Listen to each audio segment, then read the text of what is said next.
In this video, I'm going to discuss 3 ways to visit the Palazzo Vecchio. One is a way that is free. One is a way where you purchase just one ticket to see the collection. And then another way is by purchasing some extras to visit the tower and also possibly an extra tour of the palace itself. So the Palazzo Vecchio just means the old palace. This is what the Medici called it once the Medici were using it as a palace when they were the Grand Dukes of Tuscany. So this became known as the Old Palace, the Palazzo Vecchio. But at various times it was also called the Palace of the Priors or the Signoria, which relates to the Republic of Florence and the history of the city as a republic in the late medieval and Renaissance periods, early Renaissance periods. So a free way to visit the palace is just to explore the Piazza della Signoria. In front of the palace, you see copies of Michelangelo's David. This was the site that they decided to place the David once they saw how amazing it was. An original idea was it was going to go on the Duomo on one of the buttresses, but later on they decided, because it was so outstanding and this wonderful symbol of Florence, to put it in front of the Palazzo Vecchio. But what you see now is a copy, so don't be fooled. Also, you have a copy of Donatello's Judith and Holofernes, but you can see the original by going inside the Palazzo Vecchio. That, of course, is by buying a ticket, however, not a free version of seeing the Palazzo Vecchio. In addition to that, you'll see Baccio Bandinelli's Hercules and Caicus, so kind of this story of a strong Hercules overcoming Caicus, and then kind of similar to the idea of David defeating David defeating Goliath. And so you have this idea of kind of good overcoming evil, and the city of Florence, even though it was very small, saw itself as very powerful and very important. And so David was a symbol they like to refer to. Hercules was a symbol that you often see in Florentine art as well. And then in addition to that, you have a sculpture, the Neptune Fountain, by Ammanati, and he was a student of Baccio Bandinelli. So kind of in that later Renaissance period, you see bodies that are more muscular, more exaggerated. You can see that the bodies aren't necessarily as naturalistic as you see in the examples, the copies after Donatello and Michelangelo. Off to the side of the Palazzo Vecchio is, of course, the Loggia de' Lanzi, which is this wonderful outdoor sculpture space. You can go into the loggia and kind of sit on the side benches and just enjoy looking at the sculptures and kind of take your time. Last time I was there, I think you had to be pretty careful about not bringing food in. So, of course, you don't want to bring food into the Loggia de' Lanzi. The Lanzi refers to the German mercenaries who were guards of Cosimo I de' Medici, Cosimo I, so the first Grand Duke of Tuscany. He had these particular guards, and I guess they would hang out in that particular loggia. 2 works to look at in particular are Cellini's Perseus with the head of Medusa. So after Perseus, the Greek hero, has slayed Medusa, and you see him holding her head aloft with the blood coming from her neck. And then also her body is beneath his feet. So it's a very dramatic work. It's one that you definitely want to walk all the way around, and one that you can marvel at the bronze casting. So this was something that Cellini bragged about in his biography. So he talked about how challenging it was to cast this work and how he had to try many times to get it just right. And he kind of used experimental mixes of things like pewter that he added to the mix of metals. Also be sure to look at Giambologna's Rape of the Sabine Women. This is a work where Giambologna was trying to create this very serpentine type of sculpture, and also thinking about using a single piece of stone to incorporate 3 figures. And so this was something that sculptors were very interested in, especially after the discovery of the Laocoon. So that was an ancient work that incorporated 3 figures, but in fact it is actually made of multiple pieces of stone. But it was this idea of kind of a challenge of how to take these multiple figures and put it into one piece of stone.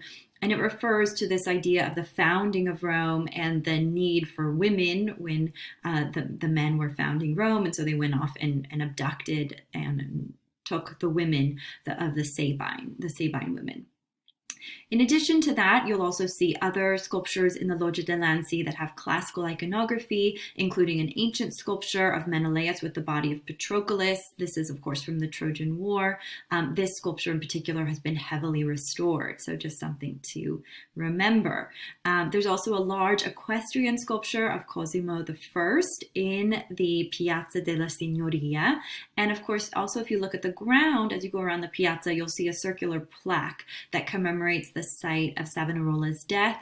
Savonarola was a very powerful figure in both the government and religion of Florence, or like religious following of Florence, in the 1490s. And we'll talk about him more when we get to San Marco. If you go into the courtyard just off of the piazza, this is free. You can just go and see the fountain. You can see the grotesque decorations, also the views of the Austrian Habsburg lands. This was created in commemoration of the marriage of one of Cosimo's sons, Francesco de' Medici, who married Joanna of Austria. So that part is free. Also, when you go into the ticket area, of course, that's free, which is just adjacent. And then we move into the paid part of the tour. This is where you will go up the stairs. You can visit the Hall of 500, the Salone del Cinquecento. This was created with the idea of having many people involved in the Florentine government around the time of Savonarola, but eventually it just became a space for individuals to gather who were kind of supporters of Cosimo I de' Medici, the first Grand Duke of Tuscany. In that space, you're going to see a sculpture by Michelangelo, the Genius of Victory, which has this combination of an older and younger figure, a younger figure kind of conquering an older figure, which may relate to Michelangelo specifically, and it was intended to be part of the tomb of Pope Julius II. And so that, of course, never happened, and now it's in this collection. You'll also see a sculpture of Pope Leo X. This was to remind individuals who visited that the Medici had entered the highest levels of the church. There were other Medici popes, including Clement VII. There's also just a general celebration of Cosimo I. If you look up, you'll see this roundel where it essentially looks like an apotheosis of Cosimo. In this room, there were supposed to be paintings by Michelangelo and Leonardo da Vinci. Michelangelo's never really got past the cartoon phase, and Leonardo apparently used one of his experimental techniques that didn't go very well. There's kind of this constant desire to look underneath the current paintings that are by the studio of Giorgio Vasari and Vasari himself. So there's kind of this search for the missing Leonardo. And if you do take a tour, I'm sure they will mention this. So you can kind of hunt for it yourself if you're interested. And this would be the Battle of Cascina and the Battle of Anghiari. These were battles where Florentines defeated other cities like Pisa and Milan. There are also apartments of Leo X. Some of these are city offices. I've never been able to go into them, but I do see in some guidebooks that other individuals have. Remember that the Palazzo Vecchio is still used for civic purposes. It is a city hall for Florence still today. And sometimes the Hall of 500, the Salone del Cinquecento, will be closed because there'll be civic events going on. So sometimes if there's like an important, last time I was there was like a fashion event going on, and so they were having kind of a press event in the Salone, and so you couldn't go in while that press event was going on. Sometimes things will even be happening kind of right in front of the Palazzo Vecchio. If you're interested in getting married at the Palazzo Vecchio, they do have a room called the Sala Rossa, and so those who really love Florence and want to have a civic ceremony in Florence, that could be something to look into. I don't know if in the kind of current travel conditions that's possible, but it might be something to explore. As you go up to the next level, you'll enter into the apartments of Cosimo I and Eleonora di Toledo, his wife.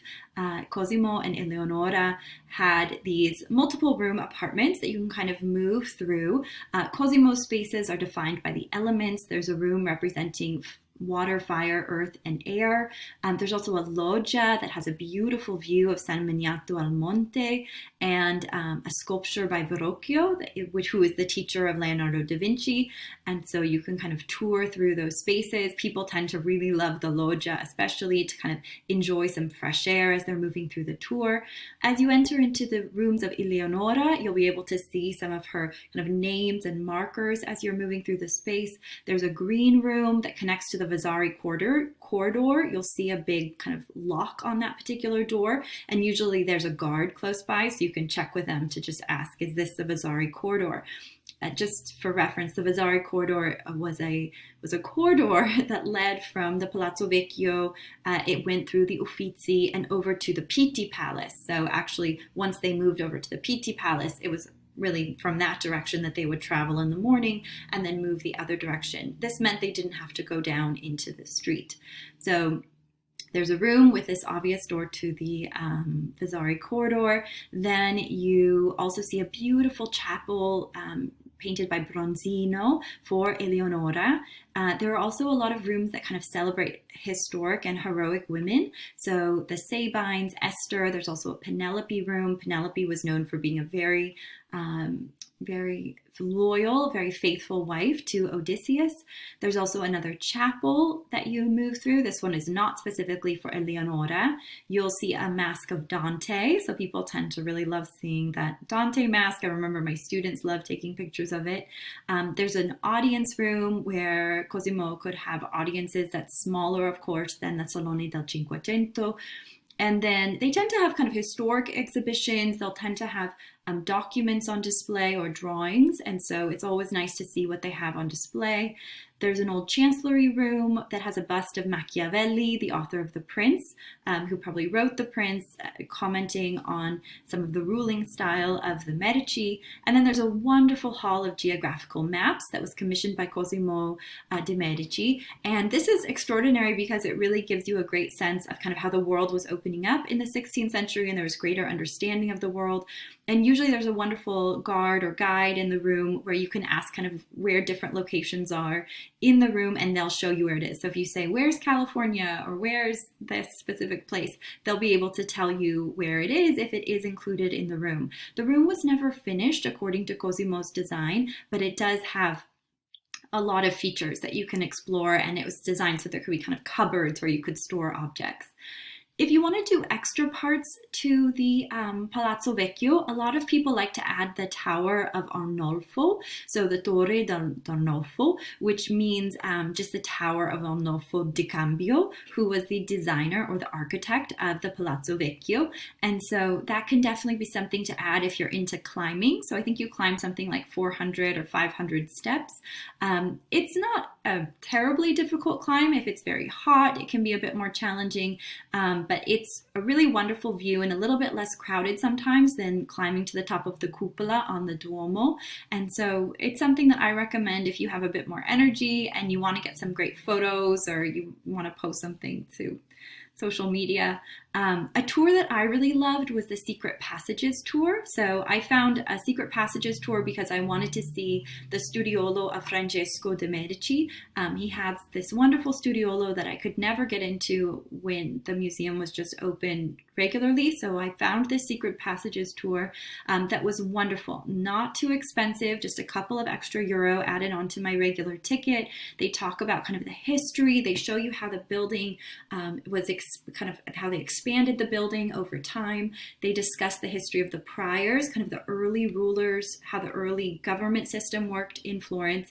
And then they start showing you how the Medici used these spaces. So they do take you into the studiolo of Francesco de' Medici, which is kind of this early museum space where he would have objects in different cupboards. The whole space was kind of taken apart and then reinstalled. So it's not perfectly accurate. We don't know if it's perfectly accurate, but it's really fun to go in and you tend to be with a group that's excited to be there. There's also a small little camerino for Cosimo I de' Medici. You also get to go into the Hall of 500 with your tour guide, and your tour guide will talk you through the space. And then also you go to this elevated space above the Hall of 500, which is also really interesting if you want to think about kind of the structure of the room as an overview. In terms of what to eat around this space, you're kind of right in the heart of the tourist of like the tourist area of Florence. But there's a couple of areas around the Piazza della Repubblica that I can recommend that I enjoyed that seemed to be okay. So if you're looking for an aperitivo, I highly recommend going to the roof of the Rinascente department store. So you just go in, take the elevator to the top, and then come out of the elevator and take a little stairway up to the roof. And it tends to be busy, but not kind of overly crowded. Just wait your turn, and it's good food and a nice view. You can also have an aperitivo at the outdoor tables at the Savoy Hotel. That's pretty expensive, but if you want to do something really special, if you have a special occasion to celebrate, that can be nice as well. If you want to go inside, it's really cold or really hot. The Red Feltrinelli bookstore, it's nice just to go and get a coffee or a pastry or a snack. And they have a big space and lots of tables to sit. In terms of sit-down restaurants, on the Piazza della Repubblica, there's Fiorino d'Oro, which some people say is just kind of a tourist trap, but I thought it was good for kids. They have high chairs and there's pizza and fruit. It's pretty basic. And there's restrooms if you go go inside and go downstairs. So I thought it fit the bill for some basic food. A little bit more expensive, of course, because you're in a desirable location, but it has a view of the carousel and there's great people watching. And then kind of the same for Gigli, which is more of a pastry and coffee place that's just across the Piazza della Repubblica. So those are just some options, not super close to the Palazzo Vecchio, but close enough where it's a relatively easy walk. So generally I recommend to go over to the Piazza della Repubblica. There's a lot of sandwich places right behind the Palazzo Vecchio, but I haven't necessarily become an expert in those. So those are the ones that I recommended earlier are the ones that I've tried and are generally pretty good. So I hope you have a great visit to the Palazzo, and please leave any comments or suggestions below. Thank you.